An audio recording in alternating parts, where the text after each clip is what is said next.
के TV news में आपका स्वागत है। मैं हूं स्तुति और आइए एक नजर डालते हैं शहर की प्रमुख सुर्खियों पर। दशाश्वमेध थाना अंतर्गत बड़ा देव क्षेत्र का ढहाया गया जर्जर मकान।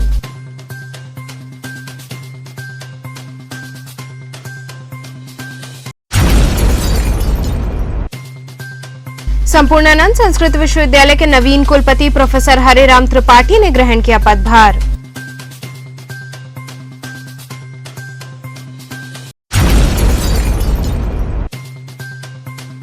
गंगा स्वच्छता के संकल्प के साथ काशी के गंगा घाटों पर चला विशेष सफाई अभियान।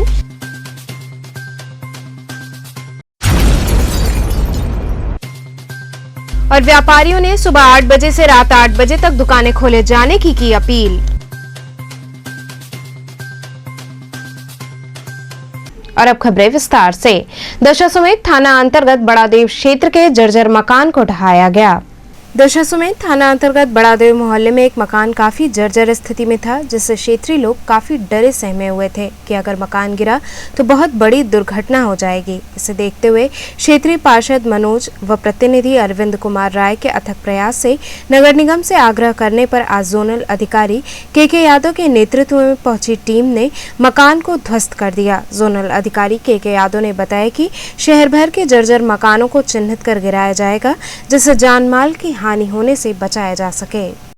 सर, आज ये जर्जर मकान गिराया जाता है, क्या है इसमें? अभी चूंकि बरसात का सीजन शुरू होने वाला है, क्योंकि हमारा ये जो शहर है बहुत घना बसा हुआ है, तमाम ऐसे मकान है जो कि अत्यंत जर्जर और बहुत खतरनाक है, जिससे जन और अन्य जो पब्लिक है उसको कहीं भी दुर्घटना हो सकती है, जान माल का खतरा बना रहता है। तो ऐसे वाहनों को चिन्हित करके उनको गिराने की कार्रवाई की जा रही है, जिससे जनहानि न होने पाए और लोगों को सुरक्षित जो है इस बरसात के मौसम बचाया जा सके। तो अभी तो लगभग कई मकान ऐसे हैं, तो इस तरह का अभियान कब तक चलता रहेगा? ये सभी जर्जर भवन है उनको चिन्हित किया जा रहा है, और सभी चिन्हित भवनों को जो भी हैं इस तरह की जो दुर्घटनाग्रस्त हो सकते हैं या अन्य किसी तरह के नुकसान पहुंचा सकते हैं, ये अभी कार्यक्रम चलता रहेगा जब तक जर्जर भवनों का पूरा ध्वस्तीकरण नहीं हो जाए। क्या किस तरह का मामला है? ये जर्जर मकान है, गिराया जा रहा है प्रशासन द्वारा। ऐसा है कि प्रशासन ने एक दुर्घटना को संज्ञान लेते हुए, जिसमें जनधन हानि हुई थी काशी कॉरिडोर के संदर्भ में सबको पता है, तो प्रशासन ने चिन्हीकरण के लिए जो है एक निर्धारित किया, टीम निर्धारित की। उस टीम द्वारा जो है निर्धारण करने के बाद ये तय हुआ कि पूरे बनारस में जिन जिन वार्डों में इस तरह से है जिससे जनधन हानि हो सकती है, उसको समय रहते जो है जमींदोज कर दिया जाए।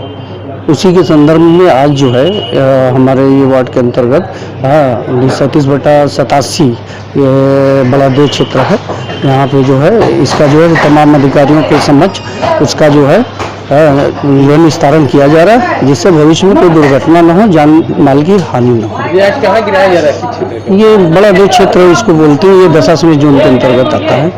संपूर्णानंद संस्कृत विश्वविद्यालय के नवीन कुलपति प्रोफेसर हरिराम त्रिपाठी ने पदभार ग्रहण किया। संपूर्णानंद संस्कृत विश्वविद्यालय के नए कुलपति प्रोफेसर हरिराम त्रिपाठी ने सोमवार को कार्यभार ग्रहण किया। अध्यापक परिषद के तत्वाधान में पाणिनि भवन सभागार में आयोजित कार्यक्रम की शुरुआत मां सरस्वती के चित्र पर माल्यार्पण कर की गई। इस अवसर पर कुलपति प्रोफेसर हरिराम त्रिपाठी का माल्यार्पण कर व उन्हें अंगवस्त्रम व स्मृति चिन्ह प्रदान कर स्वागत अभिनंदन किया गया। इसके बाद उन्होंने पदभार ग्रहण किया। इस मौके पर विश्वविद्यालय प्रशासन के कई सदस्य मौजूद रहे। तिवारी को, लेकिन मिस्र का देश है, मैं बार बार कहता कि मिस्र लोग साधारण नहीं होते। तो हम सोचे थे कि अंत में हमारे कुलपति कहते थे कि इनको बुलवा दो, सारे बोलने वालों का फ्लॉप हो जाता है, हम बोलते हैं तो कुछ सुनता ही नहीं। इसीलिए हम बचाते रहते हैं कि थोड़ा कम बोलना पड़े, लेकिन मिस्र जी ने सौभाग्य दिया है। गंगा स्वच्छता के संकल्प के साथ काशी के गंगा घाटों पर विशेष स्वच्छता अभियान चलाया गया। नमामि गंगे नगर निगम, वन विभाग, CRPF, Ganga task force, Nehru युवा केंद्र, सामाजिक सृजन संस्था बेस इंडिया ने उत्तरवाहिनी मां गंगा की साफ सफाई की। 84 घाटों पर प्रातः 8 बजे से स्वच्छता अभियान चला। घाटों के कोने कोने को साफ किया गया। जिलाधिकारी के आह्वान पर जिला गंगा समिति के तत्वाधान में आयोजित वृहद स्वच्छता अभियान में गंगा स्वच्छता की सभी ने शपथ ली। नमामि गंगे की टीम ने दशाश्वमेध घाट पर मां गंगा की तलहटी साफ की। गंगा मैया की जय के बीच संयोजक राजेश शुक्ला के नेतृत्व में टीम की महिला और पुरुष सदस्यों ने उत्साहपूर्वक गंगा में पड़ी पॉलीथिन व अन्य गंगा को प्रदूषित कर रही सामग्रियों को कूड़ेदान तक पहुंचाया। इस दौरान अपर नगर आयुक्त देवी प्रसाद, नमामि गंगे दिल्ली के रिसर्च ऑफिसर नीरज गहलावत, नगर स्वास्थ्य अधिकारी एनपी सिंह, प्रदूषण नियंत्रण बोर्ड के क्षेत्रीय अधिकारी कालिका सिंह, सीआरपीएफ के कमांडेंट उमेश कुमार और राजेश पांडे सहित बड़ी संख्या में लोगों ने स्वच्छता अभियान में सहभागिता की। ये अभियान सभी अब हम पहले 84 घाट ले रहे हैं और इसके बाद हम पूरे जो हमारे 88 घाट हैं, जो 4 घाट और बड़े हुए हैं, सभी में एक सफाई अभियान सतत चलाया जा रहा है। नगर निगम द्वारा विशाल प्रोटेक्शन कंपनी जो इन घाटों की सफाई के लिए अधिकृत की गई है, उसके माध्यम से पूरे घाटों की सफाई कराई जा रही है। कौन कौन से लोग शामिल हैं? इसमें आज के जो ये एक विशेष अभियान है, इसमें कई हैं, जो नमामि गंगे के हैं और ये अनिल सिंह जी हैं, इनका एक एनजीओ है, नगर निगम है और फॉरेस्ट विभाग है। क्या संदेश देना चाहते हैं? संदेश है जाना जाता है कि जो गंगा में एक विशेष रूप से सफाई रखें, इसमें उस तरह की गंदी वस्तुएं या पदार्थ न डालें, ख़ास तौर से पॉलीथीन है या ये बैग हैं कागज़ के, ये सब गंगा जी में न फेंकें। गंगा जी में और फूल माला भी और इसमें जो पूजा सामग्री है उसको भी इसमें न फेंकें। गंगा जी में इस समय हरा सवाल आ रहा है सर, इस समय नहीं, इस समय तो बहुत सुधार हुआ है, अब उसको दूर किया गया है। जैसे हमारे 80 नाले को इसको अब करीब 80% टैप हो गया है। आज कल में पूर्ण कार्रवाई इसमें हो जाएगी, तो इस सफाई पर विशेष ध्यान दे रहा है। हमारे जिलाधिकारी महोदय इसमें सतत प्रयासरत भी हैं कि गंगा में एकदम पानी स्वच्छ रहे। व्यापारियों ने दुकानों के समय में आंशिक बदलाव को लेकर डीएम से अपील की। वाराणसी में व्यापारियों ने दुकानों के समय में आंशिक बदलाव को लेकर डीएम से अपील की है। इस बाबत उत्तर प्रदेश स्वर्णकार संघ के प्रदेश कार्यकारिणी सदस्य व समाजसेवी जगजीत सिंह ने स्थानीय प्रशासन से अपील करते हुए कहा है कि दुकानों को सुबह 8 बजे से लेकर रात्रि 8 बजे तक खोलने की अनुमति दी जाए। उन्होंने कहा कि सुबह 7 बजे दुकानें खोलने की प्रशासन द्वारा अनुमति दी गई है, लेकिन 7 बजे कोई कस्टमर नहीं आता है और शाम 7 बजे तक दुकानें बंद करने की बात कही गई है, जबकि अधिकांश कस्टमर शाम 6 बजे के बाद ही आते हैं। ऐसे में यदि सुबह 8 बजे से रात्रि 8 बजे तक दुकानें खोलने की अनुमति मिल जाएगी तो इससे व्यापारियों को काफी राहत मिलेगी। जो लॉकडाउन की वजह से अभी तो मार्केट खुली है और मार्केट खुलने के बावजूद भी जो लोगों में है अभी भी दहशत का माहौल है। इसलिए जो समय है टाइमिंग पहले 5 बजे तक, फिर अब 7 बजे हुई है। कुछ इसकी टाइमिंग भी जो है वो क्लियर नहीं हो रही है। अगर 7 बजे की टाइमिंग है तो 6 सवा 6 बजे पुलिस वाले दौड़ना शुरू कर देते हैं दुकानों के आगे, हूटर बजाना शुरू कर देते हैं, बंद करो बंद करो बंद करो। और अगर थोड़ा सा कहीं 5 मिनट लेट भी हो जाएं तो इस तरीके से बतियाते हैं कि जैसे पता नहीं हम लोग कोई अपराधी हैं। तो इसलिए डीएम साहब से अनुरोध है कि कम से कम टाइमिंग को थोड़ा सा और बढ़ाएं। जब केस बनारस में बहुत ज़्यादा कम हो रहे हैं तो कम से कम उसको टाइमिंग बढ़ाएं जो व्यापारियों के हित में हो, वो पार कर सके हम लोग। और वैक्सीन की क्या दिक्कतें आ रही हैं? 15 दिन का टाइम दिया गया जो वैक्सीन की तो बहुत ही दिक्कतें आ रही हैं, क्योंकि वैक्सीन देखिए हमको तो खुद ही अभी एक वैक्सीन लगवाए हुए हैं, उसका 2 महीने बाद समय था, अब समय हो गया है, रोज़ बुक करवा रहे हैं, कहीं बुक नहीं हो रहा है।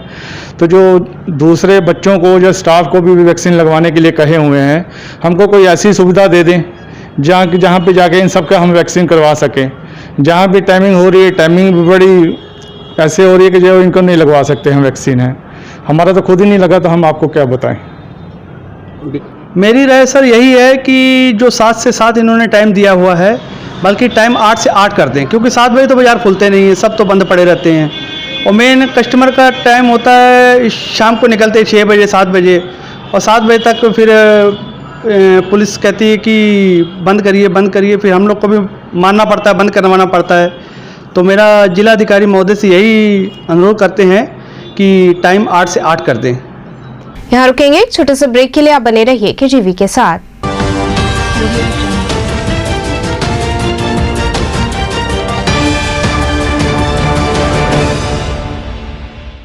खबरों से जुड़े रहने के लिए हमारे चैनल KTV वाराणसी को सब्सक्राइब करें और लेटेस्ट अपडेट्स के लिए बेल आइकन को प्रेस करें।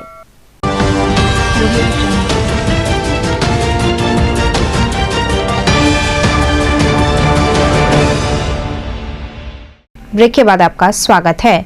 कोरोना काल में भी राजकीय क्रय केंद्रों पर काफी संख्या में किसान गेहूं क्रय करने पहुंच रहे हैं।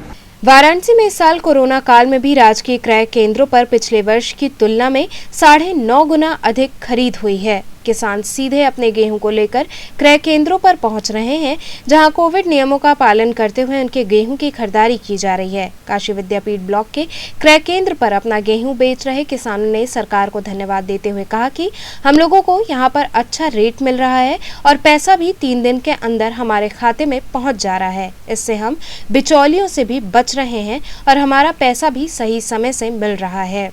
वहीं इस दौरान काशी विद्यापीठ ब्लॉक के केंद्र पर उपस्थित क्षेत्रीय विपणन अधिकारी ओम प्रकाश चंद ने बताया कि इस क्रय केंद्र पर अब तक 104 किसानों से 4502 कुंतल गेहूं की खरीदारी की गई है और यहां पर 90 किसानों को भुगतान भी कर दिया गया है। वहीं जिला विपणन अधिकारी अरुण कुमार त्रिपाठी ने कहा कि सभी क्रय केंद्रों पर गेहूं की खरीदारी की जा रही है। इस दौरान क्रय केंद्रों पर कोविड गाइडलाइन का पूरी तरीके से पालन किया जा रहा है। वहीं उन्होंने बताया कि 3 दिनों में किसानों को भुगतान हो जाने के कारण किसान अब ज्यादा से ज्यादा गेहूं क्रय केंद्र पर ही बिक्री के लिए ला रहे हैं। मैं यहाँ पे गेहूँ बेचने के लिए आया हूँ, मतलब देने के लिए आया हूँ और यहाँ पे पानी की व्यवस्था अच्छा है और यहाँ पे मतलब गेहूँ देने के मतलब 3 दिन बाद खाते पे बैंक में पैसा आ जाता है और यहाँ पे कोविड की मतलब जाँच होती है, सैनिटाइजर की व्यवस्था है, सब कुछ है। आप कहाँ पे आए हुए हैं, क्या करने आए हैं? मिर्सीपुर काशी विद्यापीठ गेहूँ केंद्र पर बेचने आए हैं। तो यहाँ पे बेचने आए हैं तो किस तरह से गेहूँ खरीदा जा रहा है, क्या कुछ नहीं बढ़िया है। एक 1975 रुपया किलो क्विंटल गेहूँ दिया जा रहा है? हाँ। तो ऐसे में अधिकतर किसान बाजार में भी गेहूँ बेच देते थे, तो उसकी अपेक्षा ये क्रय केंद्र पे आप आए हैं, कितना इससे फायदा है? तो बहुत फायदा है, हमारे 2-3 दिन में पैसा मिल जा रहा है, उन्हें हमको परेशानी नहीं, केंद्र में भी हमको नहीं परेशानी है। तो आज की तिथि तक 894 मेट्रिक टन खरीद हुई थी और इस वर्ष 8210 मेट्रिक टन खरीद हो चुकी है, जो कि लगभग 9.5 गुना है। और किसानों को 3 दिन के अंदर उनका भुगतान करा दिया जा रहा है और 31 क्रय केंद्र खोले गए हैं। न्याय पंचायत स्तर में केंद्र हैं, इसलिए उनको दूर तक जाना भी नहीं पड़ रहा है। किसी प्रकार की समस्या किसानों की अगर होती है तो फ़ोन से हमें से संपर्क करते हैं, उनकी समस्याएं तत्काल हल कराई जाती हैं। और प्राइवेट में बाज़ार में व्यापारियों पर द्वारा उनको घटतौली भी की जाती है, समय से पैसा नहीं दिया जाता और उसके बदले कोई सामान वगैरह देते हैं, जिससे किसान का समय पर भुगतान न होने पर उनकी अपनी समस्याएं हल नहीं हो पाती। और हमारे यहाँ सरकारी क्रय केंद्रों में उनका 3 दिन के अंदर भुगतान करा दिया जाता है, पूरा पैसा मिलता है, किसी तरह की कोई शोषण और बेईमानी नहीं होती। इसलिए किसान क्रय केंद्रों पर आकर्षित हो रहे हैं और यहाँ पर गेहूँ बेच रहे हैं। बात की जाए इस कोरोना काल में तो किस तरह की वहाँ पर सावधानियां बरती जा रही, क्या किस तरह के जो गाइडलाइन है उसका पालन कराया जा रहा है? कोरोना काल में माननीय मुख्यमंत्री जी द्वारा निर्देश दिए गए थे कि प्रत्येक क्रय केंद्र पर इसका वो रहेगा थर्मल स्कैनर और ऑक्सीमीटर तथा दवाओं की किट, वो प्रत्येक क्रय केंद्रों पर जिलाधिकारी महोदय के विशेष प्रयास से सब जगह उपलब्ध करा दी गई हैं। इसलिए किसानों और सैनिटाइजर वगैरह केंद्रों पर उपलब्ध है, इसलिए किसान और दूरी बना कर कोविड व्यवस्था में तौल कराई जाती है। कबीरचौरा मंडलीय अस्पताल में विश्व रक्तदाता दिवस के उपलक्ष्य में रक्तदान शिविर लगाया गया। कबीरचौरा स्थित शिव प्रसाद गुप्त मंडलीय अस्पताल में विश्व रक्तदाता दिवस के उपलक्ष्य में स्वैच्छिक रक्तदान पखवाड़े के अंतर्गत रक्तदान शिविर लगाया गया। रक्तदान करने वालों में Ravi Kumar Singh, doctor Prashant Singh, doctor CP Gupta, doctor Neha Verma इत्यादि लोग शामिल रहे। शिविर का उद्घाटन डॉक्टर प्रसन्न कुमार ने किया एवं संचालन रक्तकोष प्रभारी डॉक्टर RK सिंह ने किया। इस मौके पर संजय कुमार सिंह, जितेंद्र पटेल, दीपक सिंह इत्यादि लोग मौजूद रहे। आज पूरे विश्व में आज 14 जून को रक्तदाता दिवस मनाया जाता है ये, और ये सारे इसका मोटिव ये होता है कि हम लोग ज़्यादा से ज़्यादा लोगों को रक्तदान के लिए प्रेरित करें, और क्योंकि जब तक आप रक्त नहीं देंगे, रक्त ऐसी चीज़ है कि आप उसको मार्केट से खरीद नहीं सकते हैं ये, एक आदमी रक्त देता है तभी दूसरे की जिंदगी को बचाया जा सकता है। ये रक्तदान बहुत ही सरल प्रक्रिया है। ये कोई भी व्यक्ति जो 18 से लेकर के 60 साल के बीच में है वो रक्तदान कर सकता है। ये रक्तदान के लिए आपका वजन तो कम से कम 45 किलो के ऊपर होना चाहिए। आपको बिल्कुल स्वस्थ होना चाहिए। रक्तदान करने के पहले हम आपका हीमोग्लोबिन टेस्ट करते हैं जो कि 12.5 ग्राम के ऊपर होना चाहिए। आपको वजन लिया जाता है, आपका ब्लड प्रेशर लिया जाता है। ये और एक छोटी सी जानकारी आपसे ली जाती है जो हमारे फॉर्म हम आपको साइन कराते हैं। रक्तदान में आप सहमति पत्र पर दस्तखत करने के बाद आप ब्लड डोनेशन करते हैं।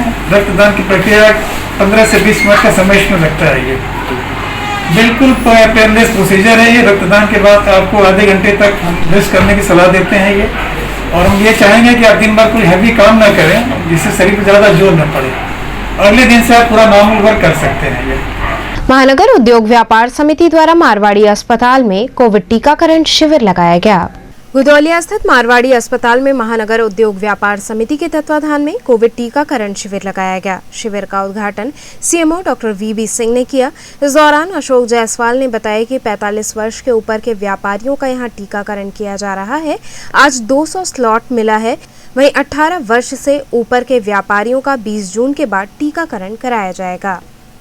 आज महानगर उद्योग व्यापार समिति के तत्वाधान में पूरे व्यापारियों के टीकाकरण के लिए मारवाड़ी अस्पताल में आज एक कैंप लगाया गया है जहां 45 वर्ष से ऊपर के आयु के लोगों का सभी व्यापारियों का टीकाकरण कराया जा रहा है। लोहराबीर क्षेत्र में पुलिस ने सघन चेकिंग अभियान चलाया।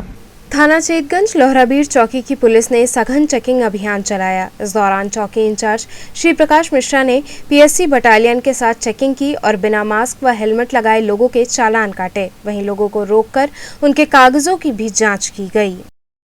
तो चलते चलते पुनः एक नजर डालते हैं शहर की प्रमुख सुर्खियों पर। दशाश्वमेध थाना अंतर्गत बड़ा देव क्षेत्र का ढहाया गया जर्जर मकान।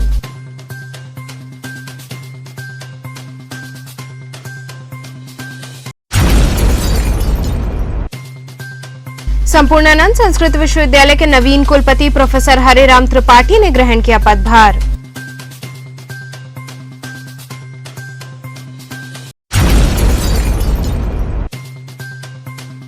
गंगा स्वच्छता के संकल्प के साथ काशी के गंगा घाटों पर चला विशेष सफाई अभियान।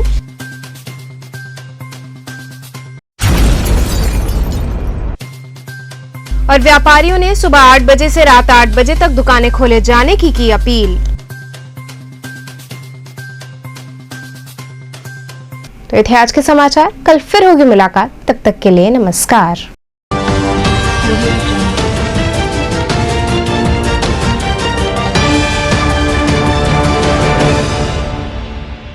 खबरों से जुड़े रहने के लिए हमारे चैनल KTV वाराणसी को सब्सक्राइब करें और लेटेस्ट अपडेट्स के लिए बेल आइकन को प्रेस करें।